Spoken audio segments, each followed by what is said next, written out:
Now, into the ticket office of Disneyland. Oh boy, let's do this. Don't think the CIA is going to be trying to hack your second-gen iPod. I didn't think so. There might have been a lot of illegal music on there. I wouldn't doubt it. But, I mean... You were supposed to bring death to the flagships, not join them. Google has found a new way to piss me off. iTunes is a constant source of embarrassment. Every time I say it, it's going to suck even more. May I present to you the cat? I am Nadella. I can't do it anymore without laughing. I was going to do the whole thing. Welcome, everyone, to the No Windows Required podcast, where we talk about how to get Microsoft out of your life. Landon, this is the Calling All Platforms podcast. This is the one we do with Wes. Oh, shoot. Yes. Dang it. It's Wes, not Monday. Wes is here. Yeah. Oops. Sorry, We gotta Wes. go back. Sorry. We'll make it happen. That was pretty good, though. Don't talk about Windows. I mean, no one else wants to either. Don't worry. Anyway, welcome everyone to the Calling All Platforms podcast. I am your host, Wes, and I am here with Landon Hello. and Caleb. Hi. This is, listener, sorry. You may have thought you turned in for mine and Landon's other podcast. That comes out tomorrow. So, yeah, we'll get there. Yeah, we'll get there. That's That why was- we that record was totally behind interesting. Wes's back about getting rid of Microsoft. I mean, a lot of people would agree with you to do that. Poor Windows 11. Poor dude. I just as you said that, I just got a pop-up on my Windows 10. I'm not kidding. Just said, hey, just so you know, Windows 10 on October does not get the thing, so you should probably upgrade. Just now, look, like, God dang it, go away. So actually, here in a couple of weeks, we're going to be able to bring Wes onto the other podcast as a guest to talk about how he's getting Windows out of his life. Jeez. Like, no kidding. Anywho, we're here to talk about all things tech, including Windows, even though we don't want to. But first, we have something on the docket here. Nintendo had a Direct. They had that Direct we talked about a long time ago that they announced. I'm going to be honest, I watched some of it, but I skipped a lot to points that I might be interested in. To be Yeah. honest. That's fair. That's fair. So, yeah, go ahead. I mean, what? I don't know. We were hoping to get a ton of details about the Switch 2, launch date, price, Yes. maybe Yes. some specs or something. Anything? No, not really. No. But your digital games are now on digital game cards on Switch. So, you're welcome. I did see this feature, and as one that has multiple Switches in the house, yeah. And in the family plan, I'm kind of like, you okay, are I want the to see use how case for this. Yeah. right. I want to see how this works exactly, because I feel like it would be nice, because instead of me being signed into two different Switches, all I have to say is, hey, send this to this one or send it to this, you know. Mm-hmm. So I'll see how it works. Now, the downside to this, and I don't know if it's a downside, I'll have to see how it works before. The benefit of me being signed into two Switches is we only have to buy the game once, and then both Switches can play. So does this one make it to where the other one can't? Or, I'm assuming that it won't, but we'll see. So does that make sense, Landon? You gave me a weird look. Well, the way this is basically the only thing I know about what came out of Nintendo Direct. Yeah. Because it actually is intriguing to me. And from what I understand, it's basically just if you were to pull the game card out of, like, the physical game card out and put it in someone else's, that's what it is. It's like it's your game, but it's on a different Switch. And so someone can more or less borrow it, is what at least that's how it sounded to me. Sort of, right? So, you can, inside of your family, if you have, how exactly did they describe it? It's like if you're signed in on multiple Switches right now, you're the signed in user, then any games you have bought digitally, you can play on all those devices. if you have people inside of your family group now, you can eject the game out of your Switch that you're signed into to put it into their Switch so that they can play it. Right. Which has to, like, the two Switches, you have to be with each other, right? Yeah. You have to be able to connect on Wi-Fi to the Switches have to be able to connect to each other in order for this to work, which makes a certain amount of sense. They're just saying, like, yeah, you have to be with this person. And then it's valid for like 14 days. Yeah. It's valid for 2 weeks, and then it auto ejects. It keeps the save data so that if you loan it back to them or they buy the game, they still have their save and that kind of thing. So that all is pretty similar to just like, yeah, you handed them the card, they stuck it in, they played for a couple of weeks, they gave it back to you. That's the experience, right? It's only with people that are in your family, though. Is it? Like, I'm pretty sure that you have to be in the family with the people in order to do that. Like, they won't let you just do it with random, or maybe it was just that you had to be friends with them. I think. Oh, geez. Now I'm second. I can't remember. It was one of those two. This article I'm seeing on IGN it does say lending between members in your Nintendo family group. Yeah, and I think it says you can have up to 9 people. Yeah. Which, I mean, that's a significant amount of people to have in your own group. And it wouldn't be hard to add and subtract people as you go. Yeah, I don't think it's that difficult to change the members. Like, I think once you add somebody, once you take somebody off, there's a certain amount of time that has to elapse before you can add them back on or something like that. That makes sense. But, I don't think it's too difficult to add and remove people from your family group. It's a reasonably sized family group. And for the most part, like, let's be honest, as a person who has shared games with people in the past, if somebody's borrowing a game, like, I'm not just straight up giving the game to them, odds are pretty good that it's somebody in my family or somebody that is a close enough friend that it would not be a stretch for them to be in my quote unquote family on like Steam or something like that. Right. So I can kind of see where Nintendo's coming from on this. It's not as open as just the physical cards where you can sell those, like you could sell it to somebody else. They could have it used, but it's better than nothing, it's not quite as good as Steam. Like, I like Steam's sharing like paradigm a little bit better. You can have shared libraries and you can share them with people who are not part of your quote unquote family on Steam. They can just be shared with like anybody on your friend group. I'm pretty sure they just restrict it so that only one person can ever be playing the game at a time, which makes sense. But so it's not quite that good, but it sure is better than nothing, which is what it was before. Well, I just love the fact that you don't like we were saying, Wes, like, you've got multiple Switches, but you kind of have to be signed in to multiple Switches in order to play the games that you've bought. Whereas this makes it so, like, if you wanted to have a kid's separate account on one Switch, you can do that, and then just here's the game you can use for the time being, and then you can borrow it, for lack of a better term, every 2 weeks or however often. Yeah. Which I do really. I think this is actually a really cool idea.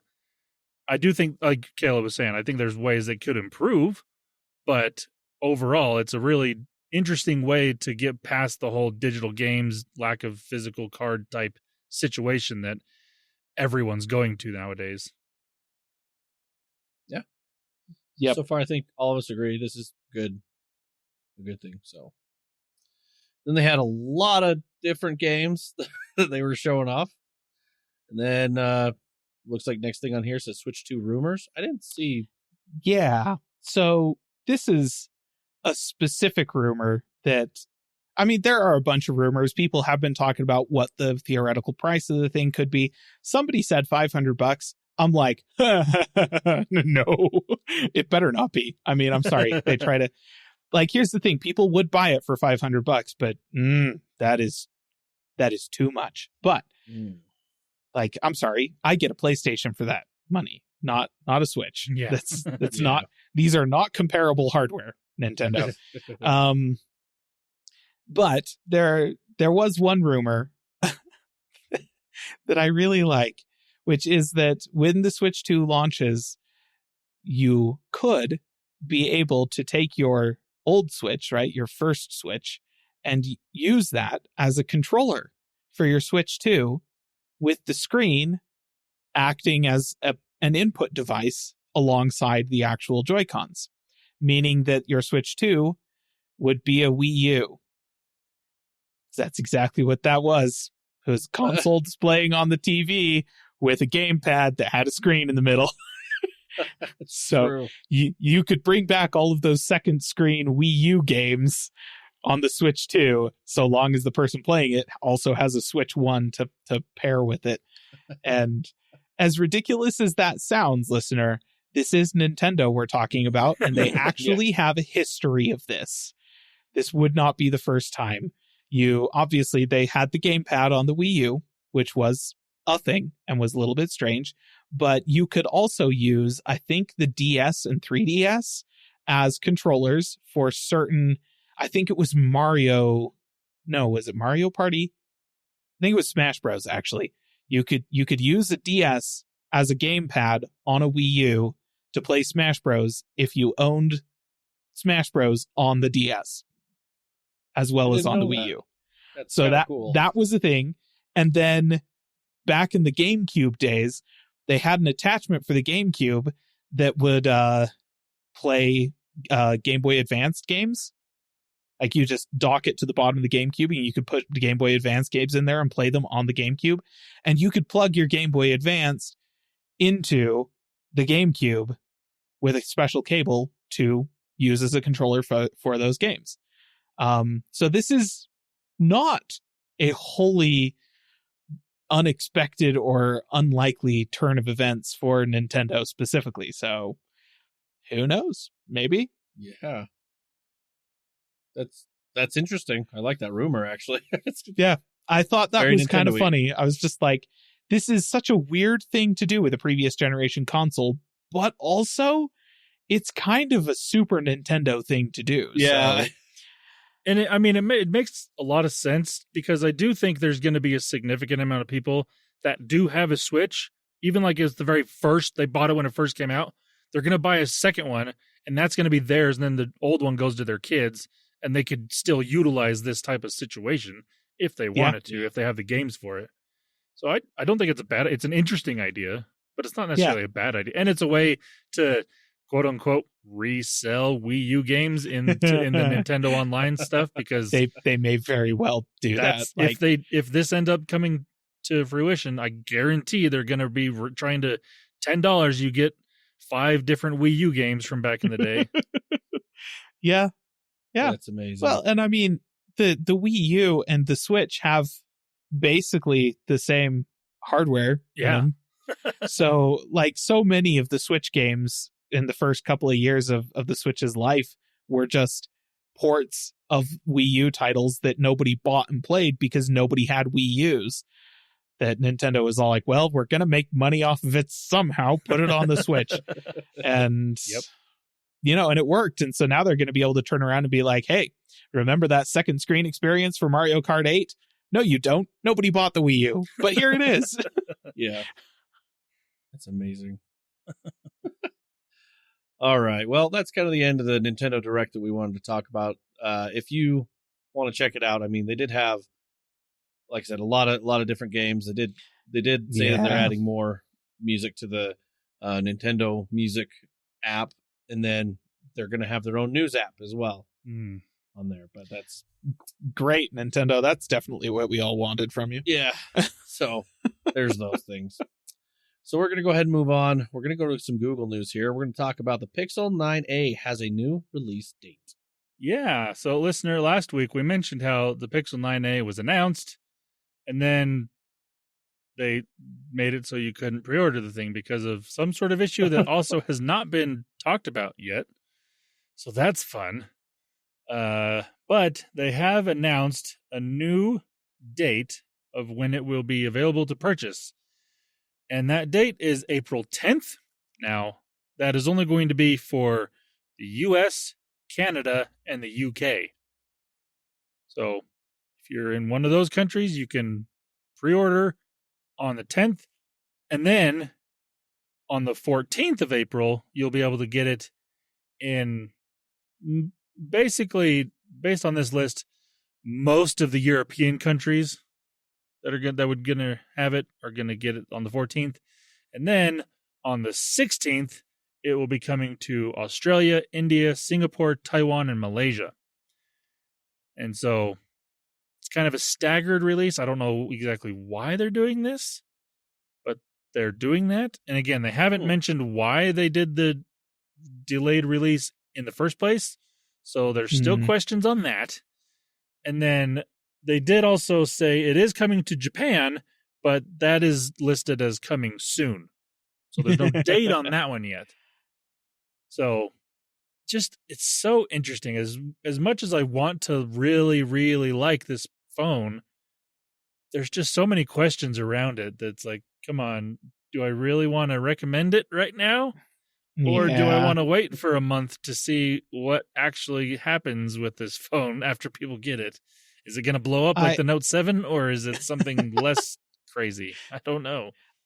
I suspect that the reason for the staggered rollout is because whatever this issue that they found was in fact hardware, and they have figured out a manufacturing process to take all of the existing units and fix the issue and respin them without having to rebuild them from the ground up. And so the staggered rollout is to address the fact that it takes time to do that. Yeah. And so we're going to have enough phones to do these markets first, and then these markets, and then these markets. You know, they're going to slowly kind of roll it out so that they don't have an NVIDIA style situation where the thing goes live and there's 10 phones available at every store and that's it. And, there are no more. And sucks to be you. We sold more in the first 5 weeks than we did of the last version. I don't know what you're all complaining about. Yeah, 10 phones in stores and then nothing online. Yeah, exactly. Nothing. Now, listener, there is no NVIDIA news this week. So that I had to get that in there somewhere. had to whine about NVIDIA somewhere. That's funny. All right, well, we'll go ahead and move on. We have some general tech news. A PSA for the 23andMe users. Yeah, listener, if by some chance you haven't been on the internet for the past couple weeks and haven't heard about this, that's amazing. Good for you. Good for getting out and doing something with your life. Yeah. If you have gotten on the internet or anywhere for that matter, you've probably heard about this, but 23andMe has filed for Chapter 11 bankruptcy, and they, at the moment, it doesn't seem like they want to just sell things off, but that's what it's going to lead to. Everyone is like, that's probably where it's going. So that's what Chapter 11 is. Yeah, is pretty like much. The company starts selling off bits and pieces of themselves in order to pay off their creditors. Yeah. And what does 23andMe have to sell off? Your data. Your DNA data. So there are ways you can get online and delete any information that they have. And all you really have to do is just get on any browser and search for 23andMe delete account. You will find a long list of articles telling you how to do this. But just so you're aware, you should do that. You should definitely do that because, yes, 23andMe was probably more or less relatively safe with what data they had. But whoever they sell it to might not be and probably won't be. Yeah, probably So won't be. you're going to want to go and delete everything you possibly can from your account and then fully delete your account afterwards because that's really the closest way you're going to come to not having this information sold to your insurance company, maybe, because that could happen very, very likely. Yep. I don't think 23andMe will sell it to an insurance company, but whoever they sell it to probably will for a very hefty price tag. Jeez. And then you're going to find out pretty quickly how many quote unquote genetic things you have that are justification for a pre-existing condition, and you're never going to get covered by health insurance ever again. Yep. So just one possible horror story that could come out of this. I've never been more happy to not have jumped on a fad. Yeah, I really wanted to. Like, there were certain things that 23andMe provided that I'm like, actually, that would be kind of good to know, but I never did. And I am actually really glad that I never did at this point. So glad I didn't do that. Yeah. So just so you're aware, listener, go delete that information if you've done anything with 23andMe, please. Please. Do yourself a favor. Okay. We're going to move on to some gaming news. I've got a couple things I wanted to mention, if you are not aware of. First things first, PC Game Pass and Game Pass Ultimate are getting more in-game benefits. So what benefits are we talking about? Well, in addition to existing game benefits for, say, like Genshin Impact, League of Legends, Legends of Runeterra, Overwatch 2, Teamfight Tactics, Valorant, Heroes of the Storm, Naraka, I hope I say that correctly, Naraka Blade Point, Smite 2, The Finals, and in the end of April, it will include Asphalt Legends Unite, Call of Duty Warzone, Enlist, and War Thunder. All these benefits, they've got a bunch of lists of benefits for this. So, for example, if you remember, there's a game called Heroes of the Storm. If you link your account, if you have PC Game Pass or Game Pass Ultimate, you link your Battle.net account, you'll get all the heroes unlocked for you. You'll get in-game currency for Overwatch 2, plus their I think it's their mythic currency for like the mythic skins and all that. You get all that. Plus you get bonus to all XP for all these games. And little things you get inside the games for having this. These are all the new perks that are coming out and whatnot, which sweet. More and more things like this, I think, is good. Yeah, I thought Heroes of the Storm was dead. Nope. I mean, it's there. I mean, yeah, but didn't they stop doing active development on it? So this is just kind of like... Actually, it got a patch. What was it? The other day? Probably a few months ago. They've been patching it still. Huh. But they're not like adding content to it. It's just like... I don't know. Maintenance patches let's and just stuff leave like it. that. We'll just say we don't know, but it's been in the news cycles recently. Heroes of the Storm. So we'll see what happens. Interesting. It will be interesting if all of a sudden Master Chief shows up next to Rainer and Diablo. What? But and it comes. I mean, that's a good game to go on a console as well, too. So yeah, who knows? Interesting. But yeah, they've been expanding out for the benefits and the perks. It used to be like they'd have like one really good perk, like a Sea of Thieves perk if you wanted, and then all of a sudden these other little not really anybody heard of games perks. So and now like they're kind of bringing up some big games, so it's kind of cool to see, to finally be like, sweet, I get some stuff for just being a Game Pass member, so that's kind of cool. I wanted to mention that so you can take a look. So if you play any of those games, I know the Finals, that one came out, was it this last year, and it finally has come to Game Pass with some stuff. So I thought that's pretty cool. Yeah. Overwatch, obviously, you know how we feel about that one. Caleb hates it. I don't mind it. It's less that I hate it and more that I hate how they did everything leading up to it. True. Like Overwatch 2 is a bed of broken promises. And if they had kept any of those promises, I would love it. If they hadn't made any of those promises, I wouldn't mind it. You know, it's just like it exists. It cannot exist separate from what it was supposed to be. And it is not that. And I'm still upset about it. And also, I paid $40 for the first game. Freaking Blizzard. Why don't I have it anymore? It's the Apple Intelligence of the gaming world. Yikes. Ouch. Ooh. That's right, Blizzard. On that. All right. So take a look at that if you want to see any more perks like that. They usually come out monthly for different ones if you want to check that out. This next one, man, names are hard in tech, but we're going to say it. The Xbox Backbone 1 Xbox Edition. Oh my gosh. What?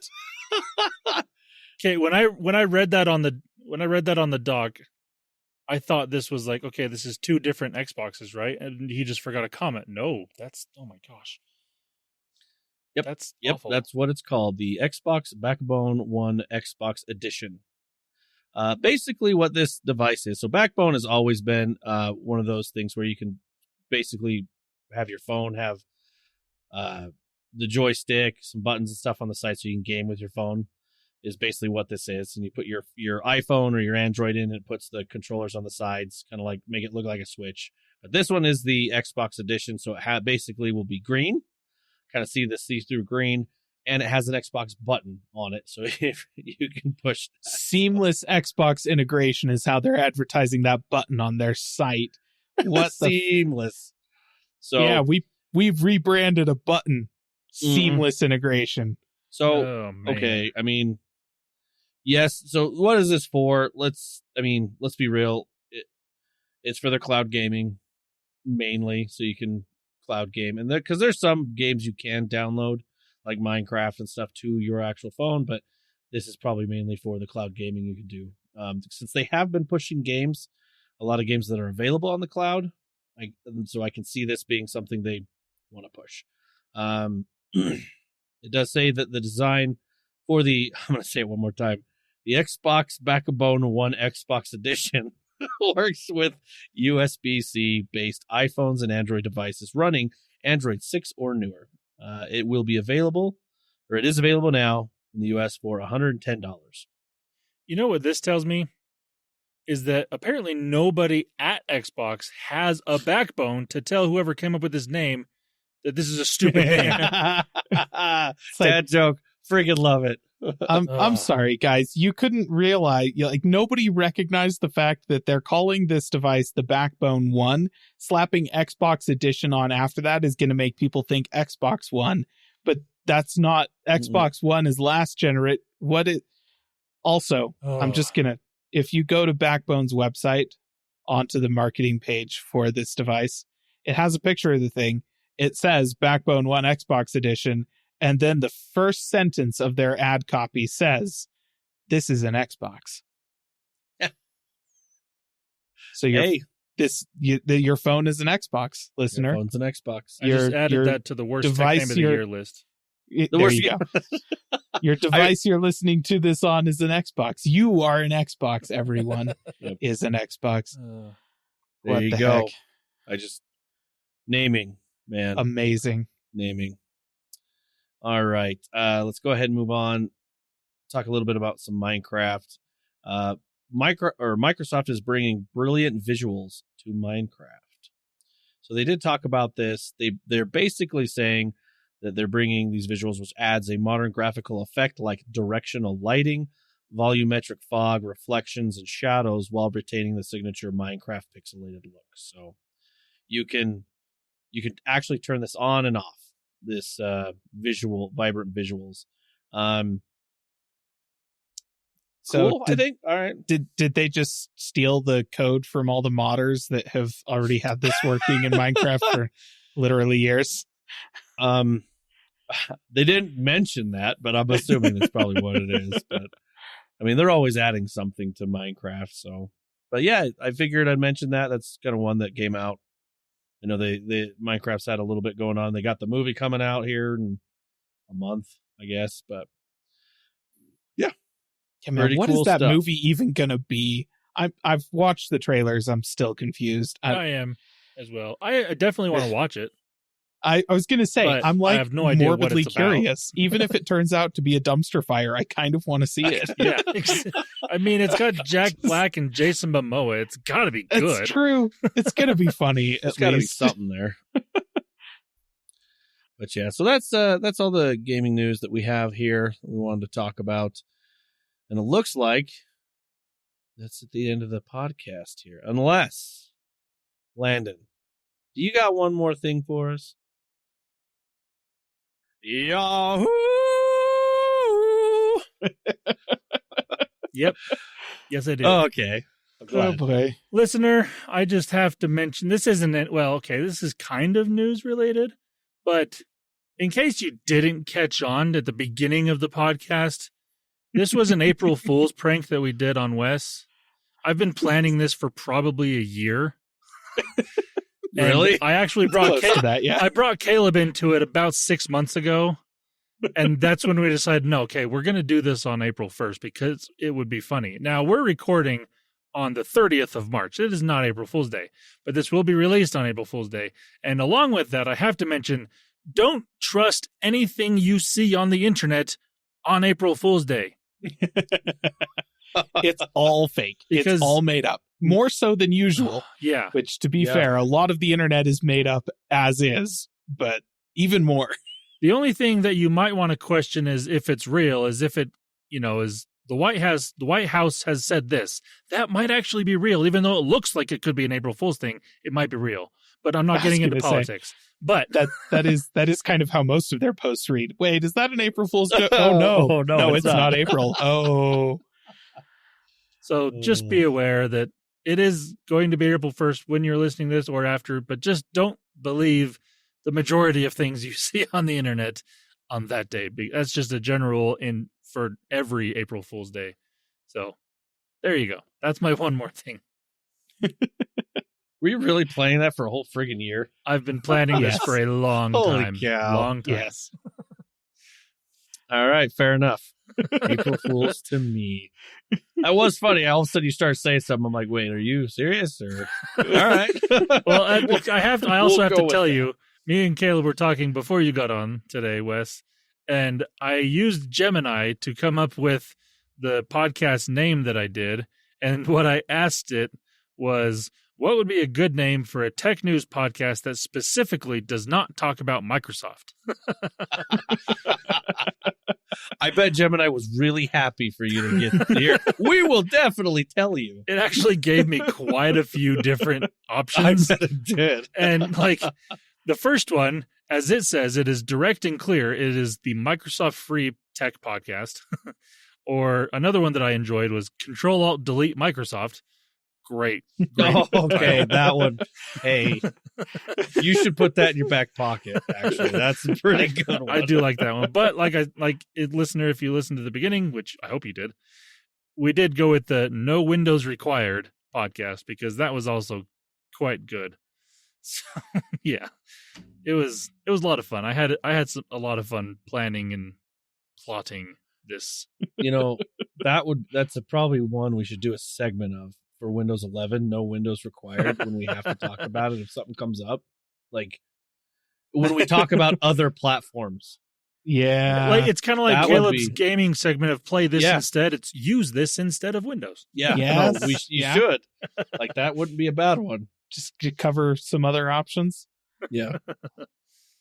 Look at Listen. this, us thinking on the podcast on the Just- fly. We'll just go over a bunch of different Linux distros and what they do well. Steam OS and whatnot. Yep, I am that's awesome. so ready. I'm so ready. so ready for Steam OS. Well, listener, we appreciate you listening to the end of this podcast. If you want to chime in on some of this Steam OS or anything, you can. You can get a hold of us on our social media platforms as well as callingalplatforms.com. If you want to leave a comment over on our YouTube channel about that as well, I'm sure Caleb would love to talk about Steam OS and make a YouTube video on it if it's requested, I'm sure. Take a look at it, right? Honestly, I really should. That's a really good idea. I should do that. To be fair, Caleb's requesting that video because he wants Steam OS to come that's out true. and then he can make a That's review true. on it. Right? I want an excuse so bad. Oh, see? And you can do that. Check out our videos over there, over on YouTube. All right, dear listener, have a good week. Bye-bye. See ya. Calling All Platforms is a production of Supporter Sound Studios. To learn more about how you can support the podcast, go to www.patreon.com/callingallplatforms.